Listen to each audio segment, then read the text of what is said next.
आपकी अनुभूति कैसी है? एथेरिक शरीर के साथ काम करने से हम अपनी अनुभूति यानी कि वाइब्रेशन बदल सकते हैं।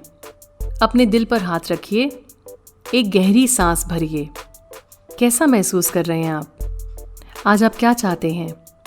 दुनिया से छुपना चाहते हैं या फिर अपने भविष्य को लेकर बहुत एक्साइटेड हैं? हमारी वाइब्रेशन वो एनर्जी है जो हम दुनिया में बाहर भेजते हैं और वही एनर्जी लौटकर हमारे पास वापस आती है। अगर आप तकलीफ में हैं तो आपके पास ज़्यादातर वही लोग आएंगे जो खुद तकलीफ में हैं। अगर आप खुद को कुछ नहीं समझते तो आपके आसपास के लोग भी आपको प्यार और इज्जत नहीं देंगे। अगर आपकी वाइब नीचे है और अंधेरे में है तो आपके पास ऊंची वाइब वाले शख्स आ नहीं पाएंगे। वेक्स किंग ने अपनी पहली किताब गुड वाइब्स गुड लाइफ में यही लिखा है कि अपनी वाइब बढ़ाने का एक तरीका है और वो है खुद से प्यार करना, मेडिटेट करना, अच्छा भोजन खाना, खूब पानी पीना, इस पल में जीना और बहुत सारे तरीके हैं जिन्हें अपनाकर हम अपनी वाइब को सुधार सकते हैं। सेल्फ केयर यानी खुद का ध्यान रखना हील होने के लिए बेहद ज़रूरी है। साधारण चीज़ें जैसे कि संगीत सुनना, प्रकृति में समय बिताना, योग अभ्यास करना, गर्म पानी से नहाना या फिर किसी अच्छे दोस्त से बातचीत करना भी सेल्फ केयर का ही हिस्सा है। आपके आसपास के लोगों की कैसी वाइब्रेशन है, इसका असर भी आपकी हीलिंग पर पड़ता है। अगर आपकी वाइब्रेशन हाई है और आप खुद से जुड़ा हुआ महसूस कर रहे हैं तो आपको हर चीज़ अच्छी लगेगी। आप में आत्मविश्वास होगा, दूसरों को लगेगा कि आपके चेहरे पर तेज है। कामयाबी और खुशियाँ आपके पास आसानी से आ जाती हैं। आपके दिमाग में नए नए आइडियाज़ आते रहते हैं और कभी अगर चीज़ें आपके मुताबिक नहीं चलती तब भी आपका मन मजबूत रहता है और आपको विश्वास होता है कि बहुत जल्द आपका जीवन फिर से पटरी पर लौट आएगा। इस ऊंचे लेवल पर वाइब्रेट करना मुश्किल होता है अगर आपके अंदर किसी सदमे का दर्द दबा हुआ हो तो। इसीलिए इस भार को हटाने के लिए थोड़ी मेहनत करनी पड़ती है, मगर ये मेहनत करने से आपके अंदर स्थिरता आती है और आप खुद को उस दर्द की चपेट से बाहर निकाल पाते हैं। आपको कैसे पता चलेगा कि वाइब्रेशन बढ़ाने की ज़रूरत है? सुबह उठते ही खुद से पूछिए कि आप कैसा महसूस कर रहे हैं। अगर सुबह सुबह आप थके हुए हैं या दुखी हैं तो फिर आपकी वाइब्रेशन काफ़ी नीचे है। आप अपने आसपास के अंधेरे के चपेट में हैं। हमें कुदरत ने एक वेसल दिया है। ये वेसल है हमारा शरीर। इस शरीर के साथ हम एनर्जी एक्सप्रेस करते हैं। खुद को अंदर से हील करने का काम खुद से प्यार जताने का सबसे नेक तरीका होता है। जब हम ये करना शुरू करते हैं हमारी वाइब्रेशन खुद ब खुद बढ़नी शुरू हो जाती है। अगर आपके जीवन में सारे रिश्ते आपको उठाते हैं तो हीलिंग काफ़ी आसान बन जाती है, लेकिन अगर आसपास के लोग आपको नीचे लाते हैं तो खुद को ऊंचे वाइब्रेशन में रखना काफ़ी मुश्किल हो जाता है। हमारे जीवन का हर सदमा किसी इंसान से जुड़ा होता है। उस सदमे के दौरान या उस सदमे के बाद आप किन लोगों के साथ हैं, आपकी हीलिंग पर इस बात का गहरा असर पड़ता है। हमारे रिश्ते या तो हमारे अंदर छुपे दर्द को बढ़ाते हैं या फिर हमारी जिंदगी में उनके होने ना होने से कोई फर्क नहीं पड़ता, या हमें ऊपर उठाते हैं और सदमे से निकलने में हमारी मदद करते हैं। अगर हीलिंग के दौरान आपकी वाइब आपके आसपास के लोगों की वाइब से मेल नहीं खा रही है तो आप उन लोगों के साथ हर बात पर भिड़ेंगे। इस वक्त आप किस तरह के लोगों से घिरे हुए हैं, वो आपकी तरफ कैसी एनर्जी भेज रहे हैं। जब आप उस सदमे से गुजर रहे थे तब आपके साथ कौन था? खुद से ये सवाल पूछना बहुत ज़रूरी है। वेक्स किंग मलिका की कहानी बताते हैं। ये मलिका का असली नाम नहीं है मगर कहानी बिल्कुल सच्ची है। मलिका का बचपन बेहद नॉर्मल था, सब कुछ अच्छा था। कभी कोई प्रॉब्लम सामने डिस्कस नहीं की गई, हर चीज़ पर्दे के पीछे रख दी जाती थी। इस परिवार को लगता था कि उनके साथ कभी कुछ गलत हो ही नहीं सकता। लेकिन फिर मलिका जब 15 साल की हुई, एक पार्टी में गई। इनके घर पर कोई नहीं था। पार्टी से घर तक किसी ने इनका पीछा किया और फिर इनका बलात्कार हो गया। बलात्कार के 1.5 दिन तक मलिका एक ही जगह पर पड़ी रही। मलिका ने कुछ नहीं किया क्योंकि उन्हें कुछ समझ ही नहीं आ रहा था। सदमा बहुत गहरा था। जब मलिका के माँ बाप वापस घर लौटे, उन्होंने उसे जमीन पर पड़ा पाया। उसे उठाकर बाथरूम ले गए और फिर उससे हादसे के बारे में पूछा। इसके बाद उसे कमरे में ले जाकर सुला दिया। किसी ने पुलिस तक जाने की बात ही नहीं की। शायद उन्हें लगा कि समाज में बदनामी होगी। शायद उन्हें समझ ही नहीं आया कि इस स्थिति में क्या करना चाहिए। मल्लिका ने खुद भी ये बात किसी को नहीं बताई। घर में कोई किसी से इस बारे में बात करता ही नहीं था। मल्लिका के माँ बाप बस उनसे इतना कहते कि बाहर जाओ, लोगों से मिलो, हर कोई खराब नहीं होता। मगर मल्लिका बुरी तरह से डर चुकी थी। मल्लिका को इस सदमे से उभरने के लिए अपने घर से किसी तरह का सपोर्ट नहीं मिल रहा था। अगले 10 साल मल्लिका खोई हुई थी। उसने ड्रग्स, शराब, गलत दोस्तों का सहारा लिया और उसकी हरकतों से उसके माँ बाप और परेशान हो गए, क्योंकि मल्लिका अब उनके हिसाब से एक अच्छी बच्ची नहीं कहलाई जा सकती थी। मल्लिका के माँ बाप ये समझ ही नहीं पाए कि उसमें आया बदलाव बलात्कार के हादसे से जुड़ा हुआ था। अगर मल्लिका के परिवार वाले उस हादसे के बाद ये समझ पाते कि उन्हें मल्लिका को कैसे संभालना है, तो उसकी आगे की जिंदगी काफी अलग हो सकती थी। 26 साल की उम्र में मल्लिका ने थेरेपी लेने का फैसला किया। फिर कुछ समय बाद उसने अपनी जिंदगी जीने के तरीके में बदलाव लाने की कोशिश की। अपने आसपास सिर्फ उन्हीं लोगों को रखा जिनकी वाइब्रेशन ऊंची थी, या वैसे लोग जिनकी तरह मल्लिका खुद बनना चाहती थी। किसी भी सदमे के बाद आप वापस नहीं जा सकते। आप पहले जैसे नहीं बन सकते। आप ये नहीं कह सकते कि वो हादसा हुआ ही नहीं। बेक्स किंग के कुछ क्लाइंट्स कहते हैं कि मेरे माँ बाप मेरे भाई को मुझसे ज्यादा पसंद करते थे, लेकिन शायद ये सच नहीं है, क्योंकि मेरे माँ बाप बहुत अच्छे इंसान हैं। या फिर मेरे अंकल मुझे बहुत मारते थे। उन्हें देखते ही मुझे पेट में कुछ होने लगता था, मगर वो अच्छे इंसान हैं। शायद मैं ही बहुत शैतान था। आपके साथ जो भी हुआ उसमें आपकी कोई गलती नहीं थी। ये समझना बहुत ज़रूरी है। अगर आपको किसी ने अब्यूज़ किया तो इसमें आपका कोई हाथ नहीं है।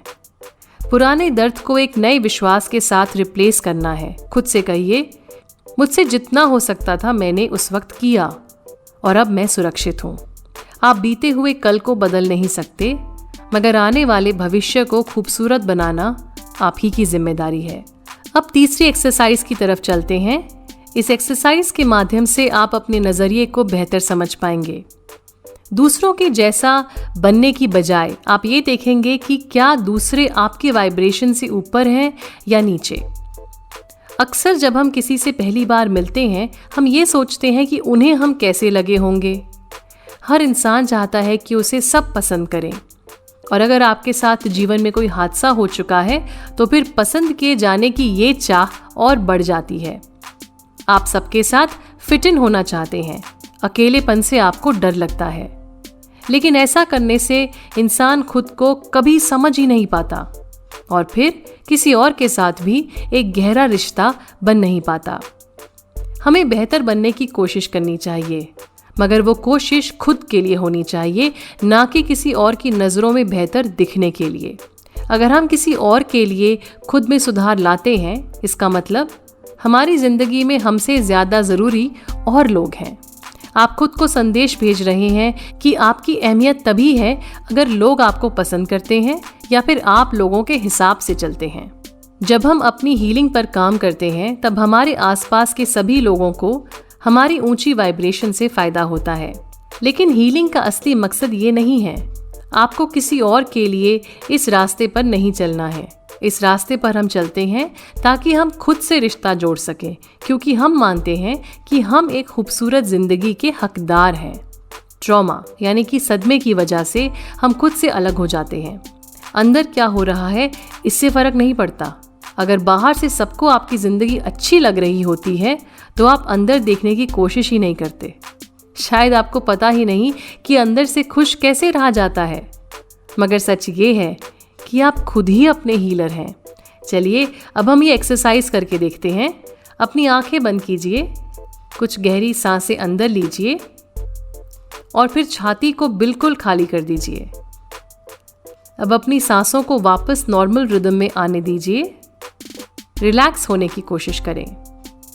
अब कल्पना कीजिए कि आप किसी शख्स से पहली बार मिल रहे हैं। सोचिए वो कैसे दिखते हैं, उन्होंने क्या पहना हुआ है, खड़े हुए हैं या बैठे हुए हैं, आपने उनको हेलो बोला और अब वो आपको अपने बारे में कुछ बता रहे हैं।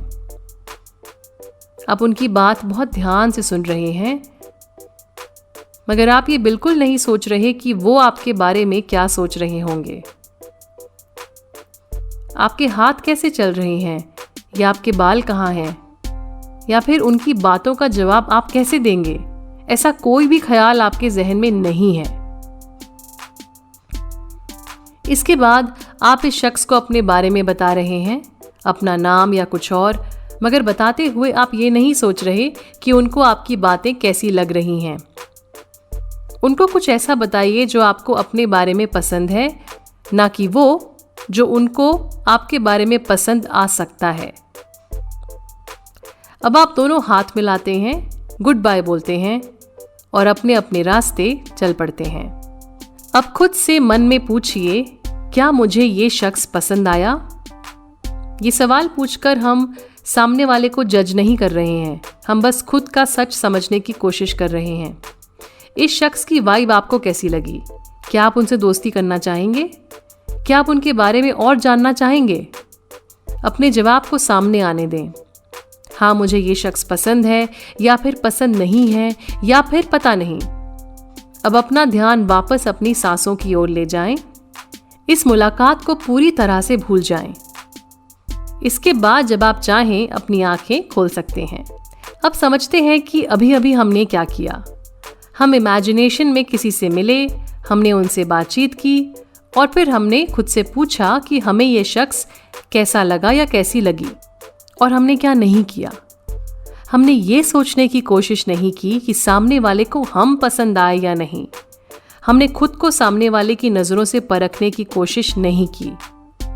अक्सर हम हर बात पर खुद की परफॉर्मेंस को जज कर रहे होते हैं, लेकिन इस एक्सरसाइज से हमने अपने अंदर की आवाज़ को सुनने की कोशिश की। शायद आप अब भी इस बात से चिंतित होंगे कि आपके बारे में कौन क्या बोल रहा है। हीलिंग का सफ़र जल्दबाजी में तय नहीं किया जा सकता। पूरी तरह बदलाव आने में वक्त लगता है। जब भी आपको लगे कि आप अपने शरीर से बाहर निकलकर खुद की परफॉर्मेंस को जज कर रहे हैं, तब ध्यान लगाते हुए वापस अपने शरीर में प्रवेश कीजिए और खुद से पूछिए कि आप सामने वाले के बारे में कैसा महसूस कर रहे हैं। आप इस प्रक्रिया को जितनी बार करेंगे, आपके लिए खुद से जुड़ा रहना और आसान होता चला जाएगा। इसका मतलब ये बिल्कुल नहीं है कि हम खुद को उन लोगों से दूर कर लें जिन्हें हमारी मदद की ज़रूरत है। कभी कभी दूसरों को प्यार और सपोर्ट देना ज़रूरी होता है, फिर उनकी मानसिक स्थिति हमसे कितनी अलग ही क्यों ना हो। लेकिन रिश्तों में ये समझना भी ज़रूरी है कि जितनी ऊर्जा मैं इन रिश्तों को दे रही हूँ, क्या मुझे इनसे ऊर्जा वापस मिल रही है या नहीं। और सिर्फ इसी बुनियाद पर कि दूसरा इंसान आपको पसंद करता है, कभी भी खुद को किसी से रिश्ता बनाने के लिए मजबूर ना करें। जब आप मन की आवाज़ की इज्जत करते हुए खुद को उन लोगों से दूर कर लेंगे जिनसे आप कनेक्ट नहीं करते हैं, तब आपकी ज़िंदगी में ऊंचे वाइब्रेशन के लोगों की जगह खुद ब खुद बन जाएगी। हम खुद की हीलिंग खुद ही करते हैं, लेकिन साथ ही हमें कोई ऐसा चाहिए होता है जिसके सामने हम खुलकर रो सकें और जो हमें हमारे बुरे वक्त में संभाल सके। हम में से कोई भी इंसान ऐसा नहीं है जो अकेलेपन में हर वक्त खुश रह सकता है।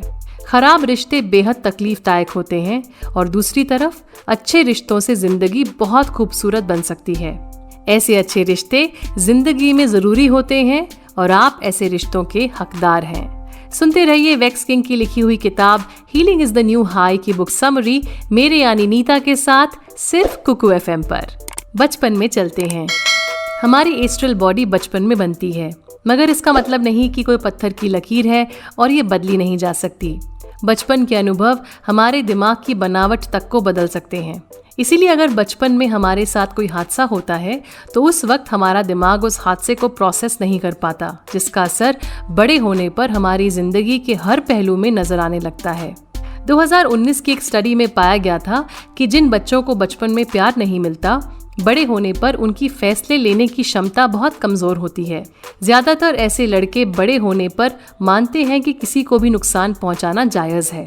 जरूरी नहीं कि हर बच्चा जिसे प्यार नहीं मिला बड़ा होकर दूसरों को नुकसान ही पहुंचाए, लेकिन इस बात की संभावना बढ़ जरूर जाती है। चलिए इसे एक उदाहरण की मदद से समझने की कोशिश करते हैं। एक छोटा बच्चा है ब्रायन। इसके एक करीब रिश्तेदार की मौत हो जाती है।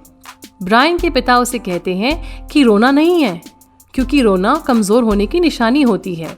एक आदमी कभी नहीं रोता और रोते हुए आदमी को इज्जत नहीं मिलती। अब पिता की कही हुई बातों से ब्रायन को क्या सीख मिली? एक आदमी रोता नहीं है, कमजोर इंसान रोते हैं, रोने पर इज्जत नहीं मिलेगी और उसे अपने पिता की तरह एक आदमी बनना है। फिर ब्रायन बड़ा होगा, उसे एक लड़की से प्यार हो जाएगा। फिर एक दिन ब्रायन के पिता की मृत्यु हो जाएगी। अब ब्रायन अपने आंसुओं को रोक नहीं पाएगा। वो अपने पार्टनर के सामने फूट फूट कर रोएगा। लेकिन रोने के बाद जब वो अपने पार्टनर की तरफ देखेगा तो उसे लगेगा कि गड़बड़ हो गई। उसे लगेगा कि अब मेरी गर्लफ्रेंड मुझे कमजोर समझेगी और गर्लफ्रेंड की नज़रों में अब मेरी मर्दानगी कम हो गई है।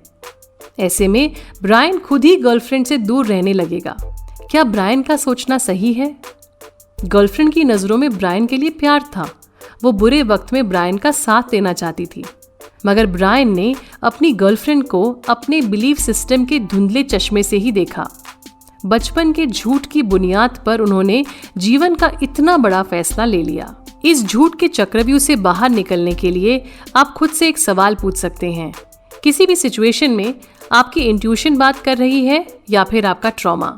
किसी भी तरह का दबा हुआ ट्रॉमा हमें तकलीफ से बचाने की कोशिश करता है। जब हम अपनी जिंदगी बीते हुए कल के सदमे के हिसाब से जीते हैं, तब हम अपने अंदर की आवाज़ से दूर हो जाते हैं। ट्रॉमा से लिया हुआ फैसला अक्सर गलत ही होगा, क्योंकि वो फैसला डर की बुनियाद पर लिया जाता है। आप दर्द से बचने के लिए फैसला लेते हैं। दूसरी तरफ जब हम अपने अंदर की आवाज़ सुनकर कोई भी फैसला लेते हैं तो उस फैसले में शांति और प्यार की भावना होती है। साइकोलॉजिस्ट के हिसाब से इंट्यूशन एक अंदर की आवाज़ होती है जिसका कोई लॉजिक नहीं होता। आपको कभी ऐसा लगा होगा कि कोई इंसान सही है या गलत है, और ये एहसास आपके दिमाग से नहीं कहीं और से आ रहा होता है। बिना कुछ जाने भी आपको लगता है कि आप काफ़ी कुछ जानते हैं, और पलटकर जब आप देखते हैं तो आप पाते हैं कि आपके अंदर की आवाज़ आपको सही दिशा में ले जा रही थी, मगर शायद आप उस आवाज़ को सुन नहीं पाए। ट्रॉमा की वजह से कई बार हम ट्रॉमा को ही इंट्यूशन मान लेते हैं। सच नज़र नहीं आता और सदमे का असर इतना गहरा होता है कि उससे उठी आवाज़ ही हमें सच की आवाज़ लगती है। जब भी आपको कोई फैसला लेना हो तो कैसे समझें कि अंदर उठता एहसास एक इंट्यूशन है या कुछ और। इंट्यूशन एक शांत एहसास होता है। आपको लगता है कि आपको बस पता है कि कौन सा रास्ता सही है। आपको खुद को समझाने की ज़रूरत महसूस नहीं होती। मन हल्का हो जाता है। आप खुद को प्रेजेंट मोमेंट में पाते हैं। उस पल में भविष्य की कोई चिंता नहीं होती। सदमे की बुनियाद पर लिए हुए फैसले में डर छुपा हुआ होता है। आपको लगता है कि आप श्रिंक हो गए हैं। आप खुद को ही लॉजिक समझाने की कोशिश करेंगे। आपका दिल मायूस हो जाएगा। आप फैसला लेने के बाद भी कंफ्यूज्ड महसूस करेंगे। आप बीते हुए कल के बारे में ज़्यादा सोचेंगे। आपको आने वाले कल की भी चिंता सताएगी और आप अपनी ज़िंदगी को पूरी तरह से कंट्रोल करना चाहेंगे। आज ये मान लीजिए कि बचपन में सिखाई गई ज़्यादातर बातें सच नहीं हैं। ये मानना ही मुक्ति की तरफ आपका पहला कदम है। सोचिए, अगर आपके जीवन का हर फैसला प्रेजेंट मोमेंट में शांति से लिया जाए तो ज़िंदगी कितनी खूबसूरत बन सकती है। बचपन का ट्रॉमा पूरी तरह से बाहर निकालना आसान नहीं होता। आपके कोमल और नाजुक दिल और दिमाग ने इतना दर्द देख लिया कि बड़े होने के बाद आप खुद से ही दूर भागते हैं। आप अपने अंदर छुपे हुए दर्द का सामना करना ही नहीं चाहते। मगर हीलिंग के लिए हमें सबसे पहले बचपन के इस ट्रॉमा की आंखों में आंखें डालकर देखना होगा। ये ट्रॉमा किसी न किसी तरीके से ऊपर आता ही रहता है, क्योंकि इसी की बुनियाद पर हमारे जीवन के सारे बिलीव्स टिके हुए हैं। अच्छी खबर ये है कि हम अपने पुराने बिलीव्स को हटा सकते हैं और नए बिलीव्स पैदा भी कर सकते हैं। इस काम में मेहनत है, लेकिन ये मेहनत जिंदगी को काफ़ी खूबसूरत बनाने की क्षमता रखती है। अगली एक्सरसाइज आपको थोड़ी मुश्किल लगेगी। हमें अपने बीते हुए कल में जाकर जीवन के उन सारे सदमों को याद करना है जिनकी छाप हमारे दिल और दिमाग पर अभी तक है। उन सारी यादों को लिखें जिनसे आप अभी भी इमोशनली जुड़े हुए हैं। ये वो बातें हैं जो आपको आसानी से याद आ जाएंगी, जैसे आपकी माँ की कही हुई कोई बात जिससे आपको बहुत तकलीफ हुई थी, आपके पिता ने आपको सबके सामने मारा था, किसी टीचर ने आपको क्लास में इंसल्ट किया था, कभी आपने किसी से कुछ ऐसा कहा था जिसके लिए आप खुद को माफ़ नहीं कर पाए, कभी किसी ने आपको रिजेक्ट किया था, या कोई भी ऐसी याद जिसके सामने आते ही आपका मन भारी हो जाता है। इस एक्सरसाइज को कुछ दिन का वक्त दीजिए। हर दिन लिस्ट में नई यादें जोड़ते चले जाइए। लिखने में बहुत लंबा गैप ना रखें ताकि आपका दिमाग इस विषय में सोचता रहे। जब आपको लगे कि आपकी लिस्ट पूरी हो गई है, तब उसके नीचे एक लकीर बना दें। इस एक्सरसाइज के दौरान आपको तकलीफ होगी। उन यादों को कागज पर उतारते वक्त भारीपन का एहसास भी होगा। सबसे पहले लिस्ट को एक टाइटल दीजिए। यादों को किसी ऑर्डर में लिखने की ज़रूरत नहीं है। जैसे जैसे यादें सामने आती जाएंगी, आप उन्हें लिखते जाइए। उन यादों को अब 1 से 10 के स्केल पर रेट कीजिए। 1 यानी कि हल्की याद है और 10 यानी कि उस याद से जुड़ा इमोशन काफ़ी इंटेंस है। अगर आप किसी भी याद को 6 या 7 के ऊपर रेट करते हैं, तो ऐसे में वेक्सकिंग का सुझाव है कि आपको किसी मेंटल हेल्थ प्रोफेशनल से मिलकर थेरेपी लेनी चाहिए।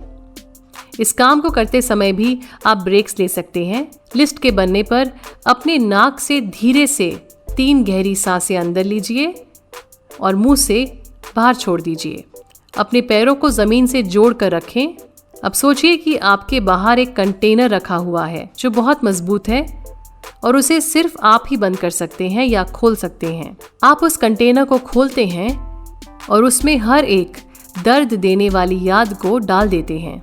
फिर आप इस कंटेनर को बंद कर देते हैं ताकि वो याद हील हो सके। ज़्यादातर लोग जो बहुत सारा ट्रॉमा अपने अंदर दबाकर घूमते हैं, उनकी बाउंड्रीज काफ़ी कमज़ोर होती हैं। बाउंड्री यानी कि सीमा एक ना दिखने वाली ऐसी लकीर होती है जिससे सामने वाला समझ जाता है कि वो आपसे क्या कह सकता है और क्या उसे नहीं कहना चाहिए।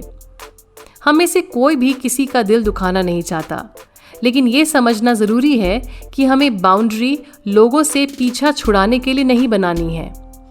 बाउंड्री से हम खुद का बेहतर ख्याल रख पाते हैं और फिर जीवन में समझदार लोगों के साथ सार्थक रिश्ते बन पाते हैं। वेक्स किंग की दोस्त शीना एक कोच है और एक दिन उनसे मिलने उनकी नई क्लाइंट पेज आई। पेज के जीवन में उन्हें एक रिश्ता काफ़ी खल रहा था और वो रिश्ता था उनकी सास के साथ। सब कुछ अच्छा चल रहा था, लेकिन जब पेज माँ बनी तो सास बच्चे को बार बार देखने के लिए काफ़ी इच्छुक रहती थी। शुरुआती दिनों में किसी भी वक्त घर पर आ जाती थी और पेज को अपने ही बच्चे के साथ वक्त बिताने का मौका नहीं मिल पा रहा था। पेज को इस बात पर काफ़ी नाराज़गी थी, मगर उन्होंने सास से कुछ नहीं कहा। कुछ साल बाद पेज और उनके पति ने एक नए शहर में शिफ्ट होने का फैसला किया। दोनों को अच्छी नौकरियां मिल गई थीं और पेज को लगा कि अब शायद उनकी सास 60 किलोमीटर गाड़ी चलाकर हर दिन अपने घर से इनके घर नहीं आ पाएंगी। लेकिन तभी सास ने कहा कि वो भी पेज के घर के बगल में नया घर लेने वाली हैं। इसी बहाने वो अपनी पोती को हर दिन स्कूल से पिक भी कर लेंगी। ये सुनकर पेज मुस्कुराई, मगर उनका दिल पूरी तरह से बैठ गया था। उन्होंने शीना को बताया कि वो फंस चुकी हैं और अब वो अपनी सास को पड़ोस में शिफ्ट होने से नहीं रोक सकती।